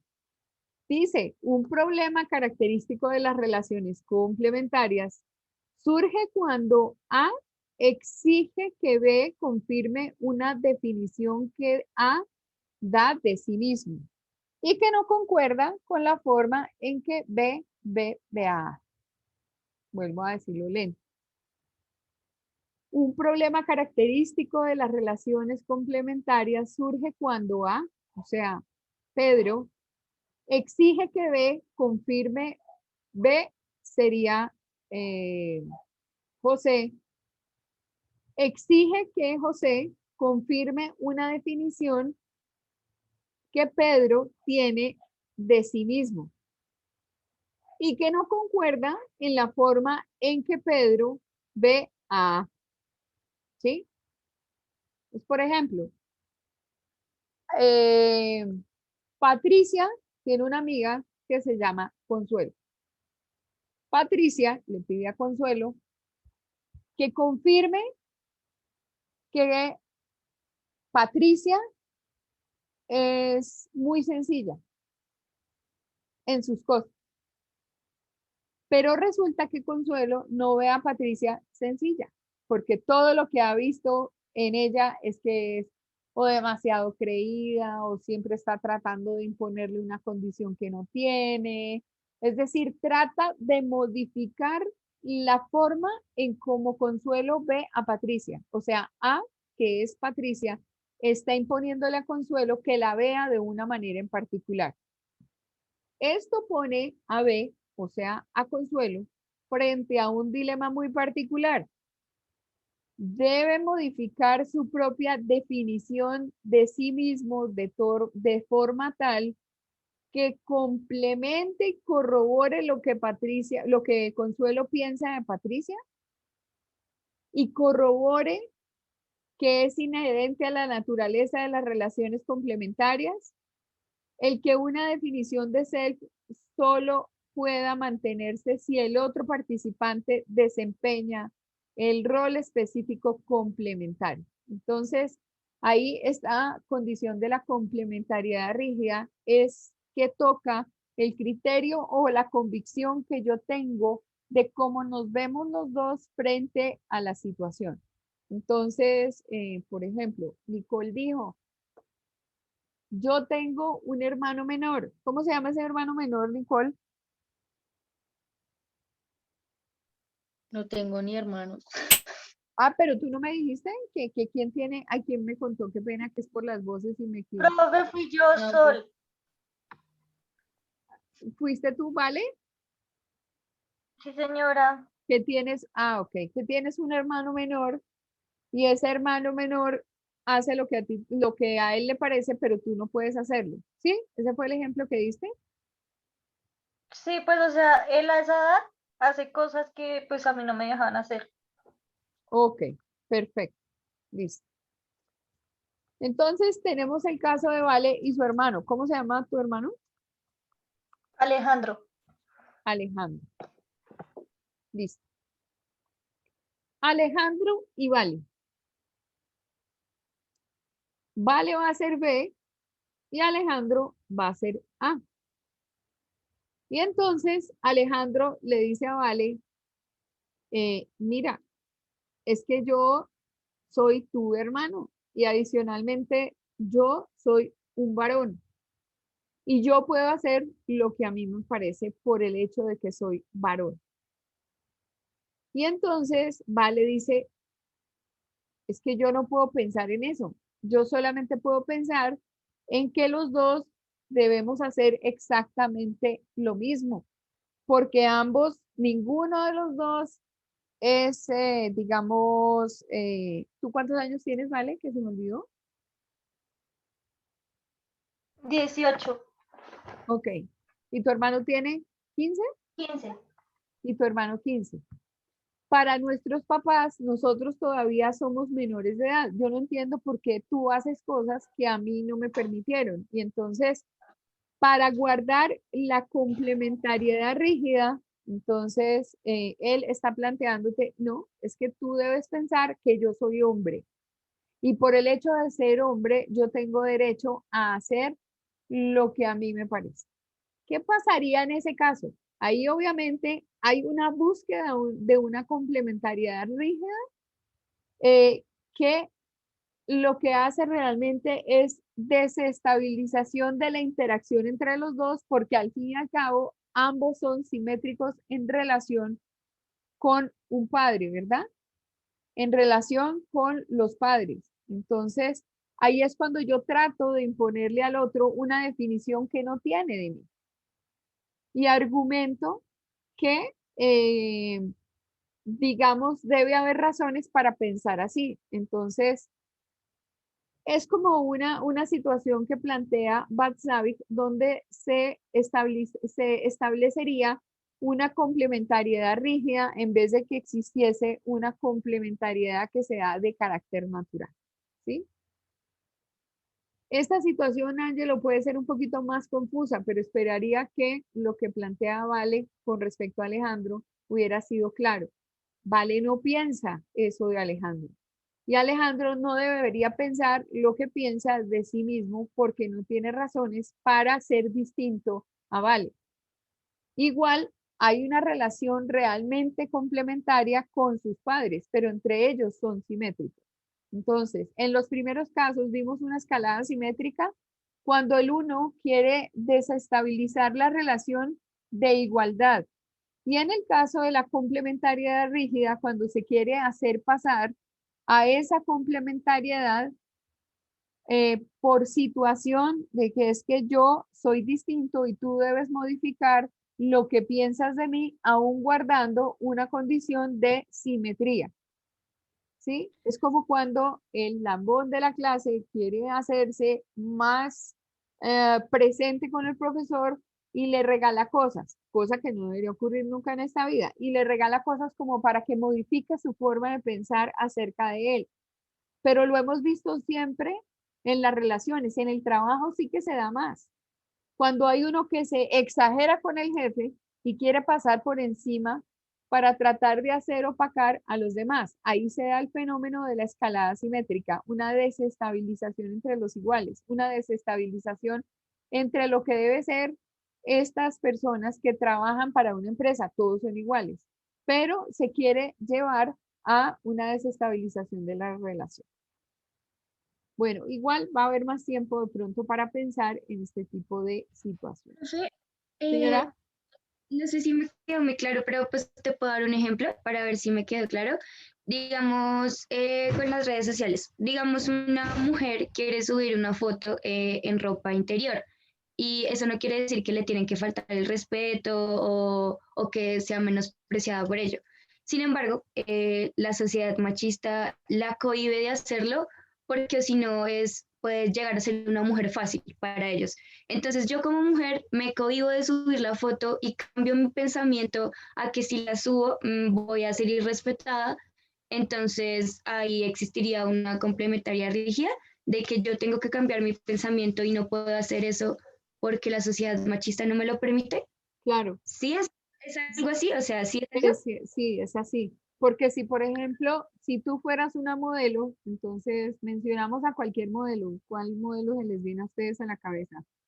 Eh, ¿Cómo se llama la del lunarcito aquí, aunque está ya pasado de moda? Megan Fox. Bueno, pensemos. Entonces, si Megan Fox sube una foto en esa condición, está normalmente o está normatizada. Está normatizada porque ella es modelo, pero Vale Rubiano no. Y entonces, si Megan sube una foto a sus redes sociales en su ejercicio formal de ser una modelo, cuando Valentina lo hace, inmediatamente le caen a palos porque ella no lo puede hacer. Sí, ahí digamos hay otros análisis desde el punto de vista psicológico y es como por ejemplo cuando a una mujer le dicen que le faltaron al respeto en Transmilenio simplemente porque usó una blusa un poquito más escotada. Es decir, nadie tiene derecho a meterle la mano a esa niña por ninguna parte, ni por la falda, ni a tocarla, ni a tratar de descalificarla como mujer por el hecho de que ella se quiere vestir así. Y si algo le ocurrió, si fue acosada en Transmilenio o si fue acosada en una condición, digamos, normal, pues eso es otra situación de carácter psicológico que de pronto puede ser leído con otros ojos. Ahí realmente no debería la sociedad argumentar de que ella fue violentada o abusada por el hecho de que se puso un tipo de ropa específico. Es que el que tiene el malestar es la sociedad. Deberíamos respetar que la niña se puso ese traje y que de alguna manera, pues, es decir, no es el hecho de que ella se lo haya puesto el que produce el efecto violatorio o el efecto sancionatorio social desde el castigo del comentario y el castigo aparte de eso del crimen que se comete sobre ella, ¿no? Es que todo el mundo debería respetar, es que a ninguno se le debería ocurrir sobrepasarse con ella por el hecho de que tenga el vestuario que tiene. Entonces nosotros normalizamos las situaciones. Si Megan es modelo, lo asumimos, pero si Vale no es modelo, entonces le caemos a palo con la observación que tenemos. Si hay unas relaciones, o sea, entre Megan y Vale hay una relación simétrica, pero la que se quiere establecer de complementariedad rígida desde el punto de vista de en la manifestación social es que se valida con unos, pero no se valida con otros. Y además, el uno exige que sea mirado con unos ojos que no corresponden, ¿sí? Muy bien. Este axioma número 5, entonces, nos plantea donde hay una relación simétrica, ambos interlocutores son iguales y que el tipo de relación influye en el proceso de comunicación. Y en la situación de carácter complementario hay una superioridad o subordinación y de alguna manera, pues ahí se presenta, digamos, la complementariedad. Vamos a hacer un análisis aquí de complementariedad desde los medios de comunicación.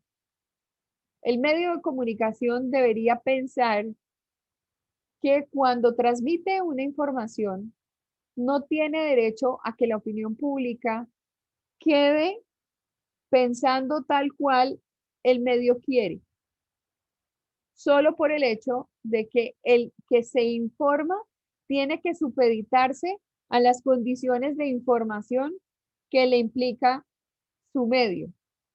Entonces, si hay una relación complementaria desde el punto de vista de la existencia. Un medio de comunicación no tendría sentido si no tiene a quién comunicar.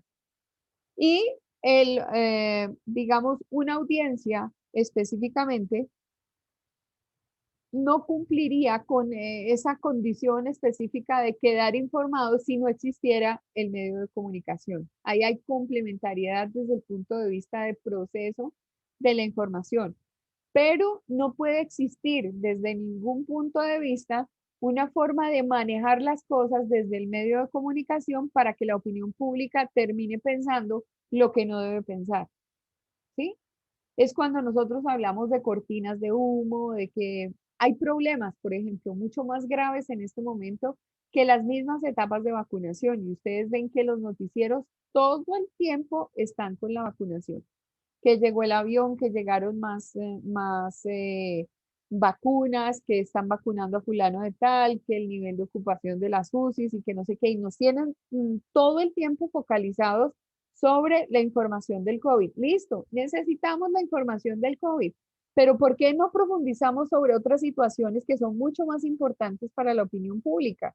Esas situaciones de carácter económico que tienen a todo el mundo mal porque la gente ya no tiene trabajo, porque los trabajos no están funcionando como debiera, porque la gente se acogió a unos alivios financieros y los alivios financieros terminaron siendo peor que la enfermedad. Entonces, ¿por qué no nos dedicamos a informar acerca de lo que la opinión pública necesita conocer? Entonces, ahí en ese proceso no existe realmente una subordinación o una superioridad o imposición de la información, sino que debe existir solamente una relación complementaria donde medio que informa, persona que necesita ser informada, pero no debe haber una supremacía sobre ese proceso. En la situación de carácter simétrico, ambos interlocutores son iguales y obviamente la relación influye sobre la comunicación. Ese es el axioma número 5 que tiene que ver con Paul Václavic. Y vamos a ver a otro de nuestros teóricos que se llama Jürgen Habermas. Jürgen Habermas plantea una de las propuestas fundamentales de la comunicación desde el punto de vista de la ética. Él crea una teoría que se llama los universales del aula. Y esos universales del aula son absolutamente necesarios para mantener esa idoneidad en el proceso de comunicación. Entonces dice que la interacción social del ser pasa del rito en lo sagrado a la potencia del signo lingüístico, como quien dice específicamente de acuerdo a, al tema de estructuración de lengua y el tema de todo lo que, eh, digamos, debe decirse de la forma en cómo se dice, ¿sí?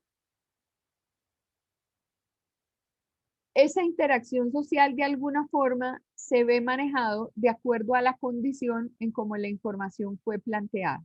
Ahora más adelante lo van a entender. Lo apoya la fuerza de la verdad que le imprime la crítica.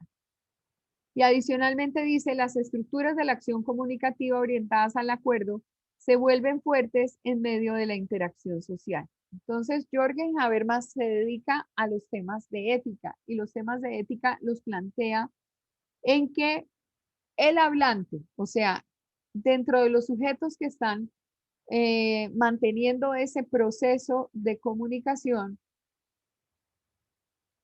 hay no solamente una codificación y decodificación en el proceso, sino que toda situación que vaya a motivar la participación del hablante, del emisor, ahí hay una organización previa y esta persona determinó que dijo lo que dijo porque tiene razones para decirlo, ¿sí? Entonces, esto traduce el manejo de la acción del hablante del hombre es previo, en la medida en que todo aquel que dice algo es porque antes tuvo que haber supuesto algo antes de decirlo.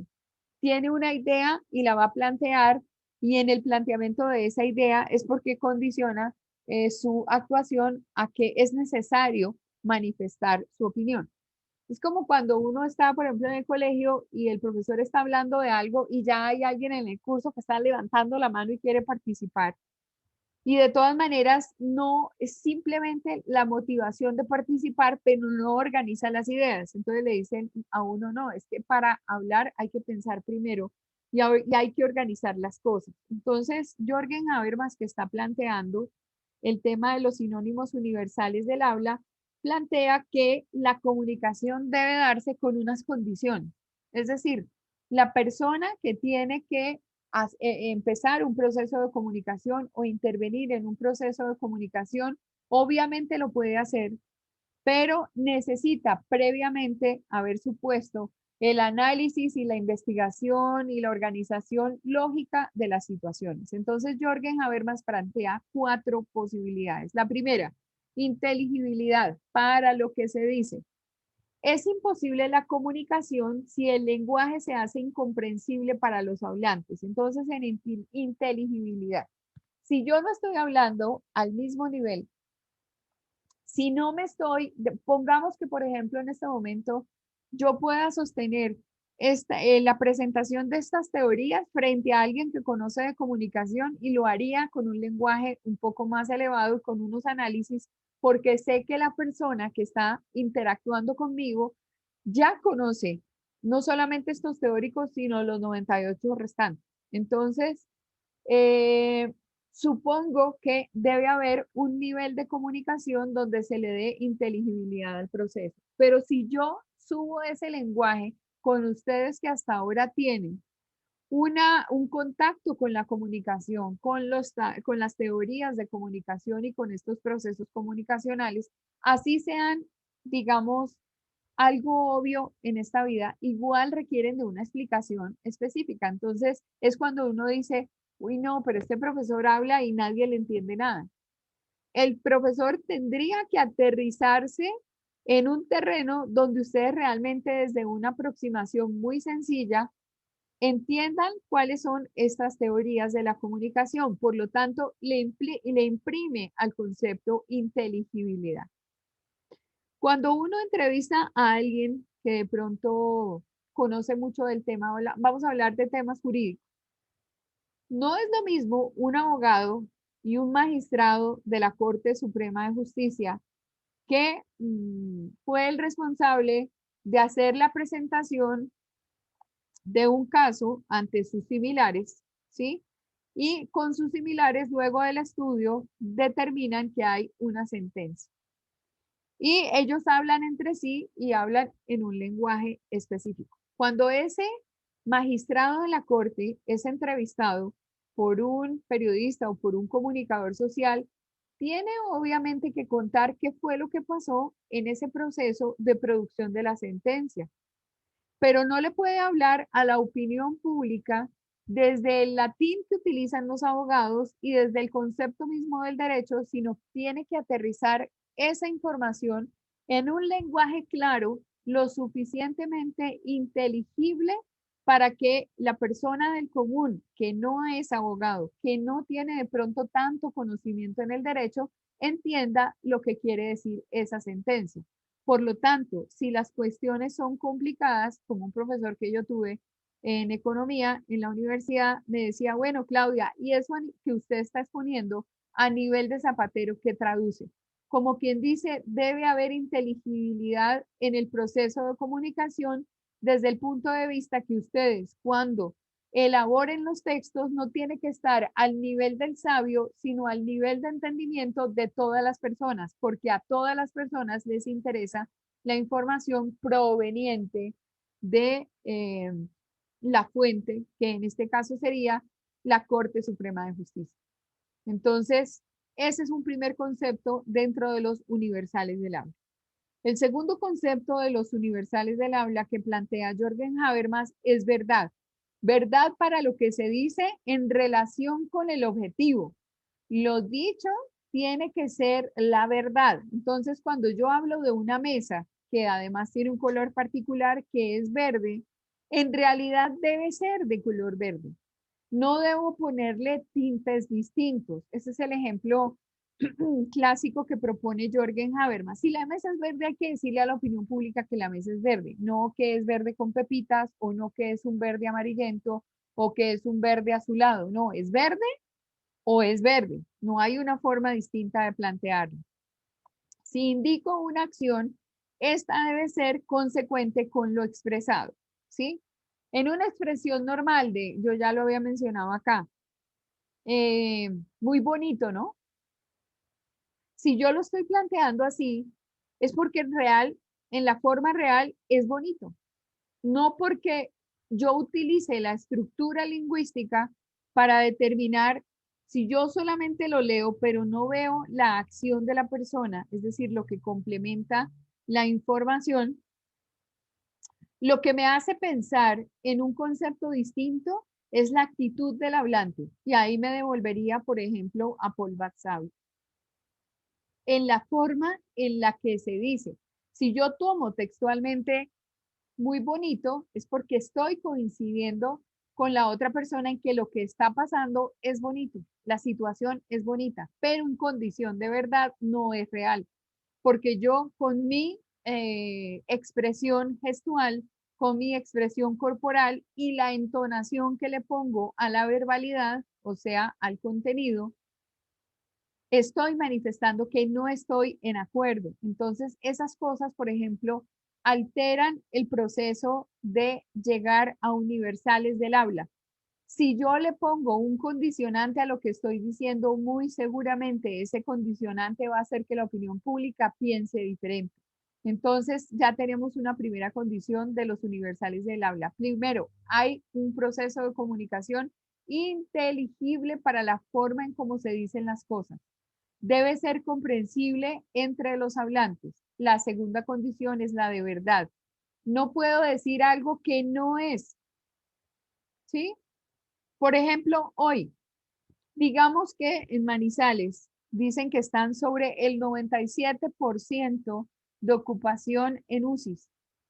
Y de pronto en Cartagena se nos presenta una situación similar, pero en Bogotá, no sé específicamente en qué ande la información de utilización de las UCIs, pero puede ser que por este fin de semana todos guardados se hubiese bajado el nivel de tensión que hay sobre la toma de decisiones de la alcaldía. Y yo en este momento salga frente a la opinión pública a decir que muy seguramente vamos en Bogotá a continuar en proceso de aislamiento obligatorio y que nadie puede salir sino con, de acuerdo al decreto 137, que fue el último que manejó la alcaldía, que plantea nuevas exenciones a la situación, excepciones a la situación. Y entonces yo informo con base en lo que conozco de Manizales y en lo que conozco de Cartagena o lo que conozco de Barranquilla. Eso no es verdad. Es verdad con respecto a Barranquilla, a Cartagena y a Manizales, pero no es verdad con respecto a Bogotá.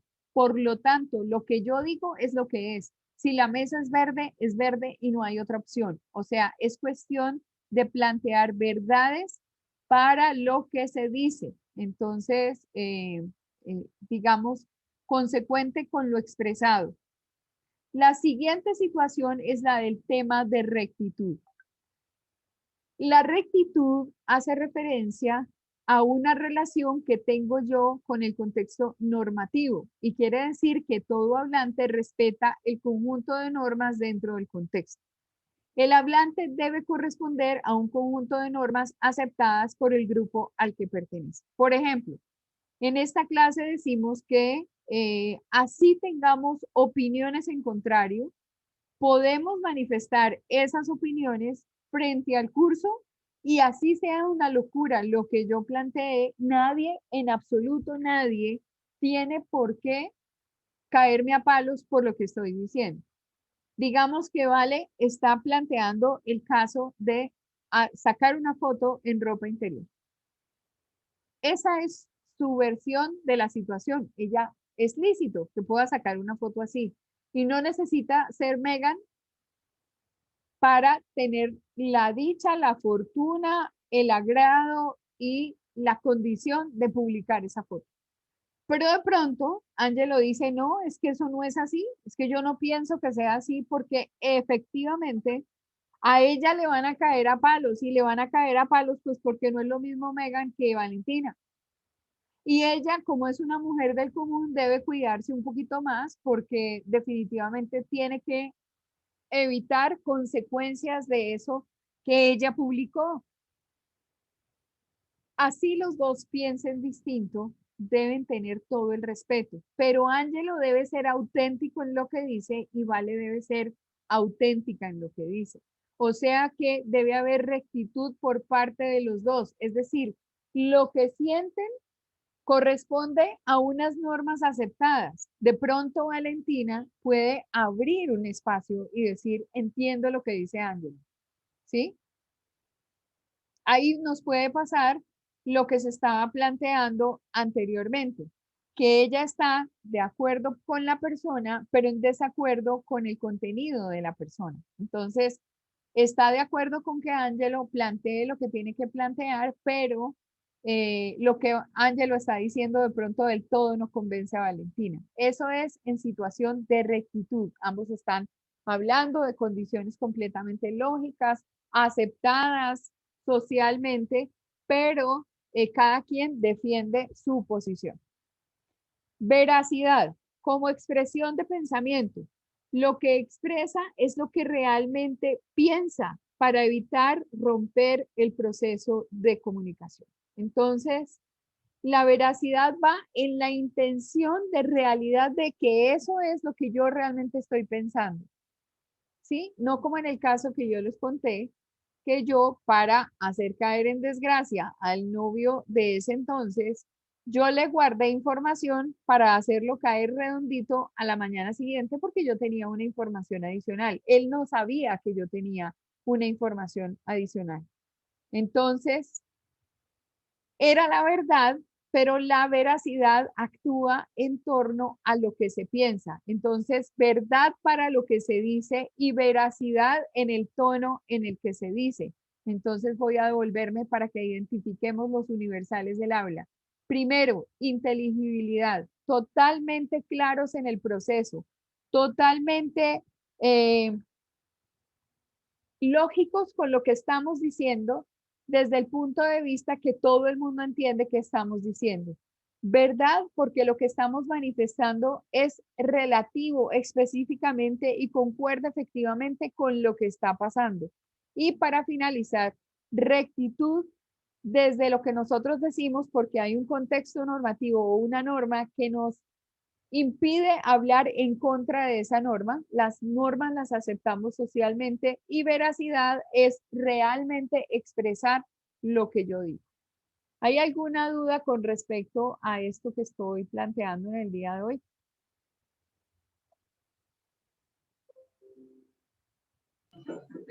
Profe, lo de la rectitud es lo único que no me quedó claro, que es, o sea, lo que yo entendí es que se respetan ciertas normas de acuerdo al lugar donde uno está, ¿sí? Y no se sale de esa información, es lo que yo entiendo. No sé si estoy claro. Exactamente. O sea, tu posición va de acuerdo a la norma. ¿Sí? Digamos, si uno está, digamos, en Caracol, ellos tienen cierto pensamiento con respecto a, no sé, un partido político, uno no se sale de esa norma simplemente por el contexto en el que uno está. ¿Es correcto? Sí, es correcto. Sin embargo, si por ejemplo ellos pertenecen, vamos a decir una locura porque no tengo ni idea a nivel de partido político a qué partido pertenecen, pero por ejemplo puede ser que pertenezcan filosóficamente al Partido Verde, ¿sí? Pero lo que se está planteando es inconstitucional. Entonces, lo que prima sobre ti no es lo que piense el medio, el partido, sino la norma superior que es la Constitución. Entonces, todo lo que uno diga debe estar anclado dentro de una normatividad. Pero si, por ejemplo, es una condición de información lícita que tiene amparo constitucional, pero tú que ves o notas que para Caracol es importante que lo manejes desde la luz, desde el Partido Verde, pues digamos que ahí hay un proceso que no debería darse desde ti, porque de pronto tú piensas que es diferente. Ahí es cuando uno elige pertenecer a un medio ideológicamente o no pertenecer a ese medio, porque uno no puede seguir hablando de verdades que no son verdades. ¿Sí me entiendes? Ahí es donde tú tienes un compromiso mayor con la opinión pública y debes mantener un proceder recto. Entonces, para cerrar el ciclo, sí es lo que dices, pero desde el punto de vista de la norma general, y hay una preeminencia de la norma.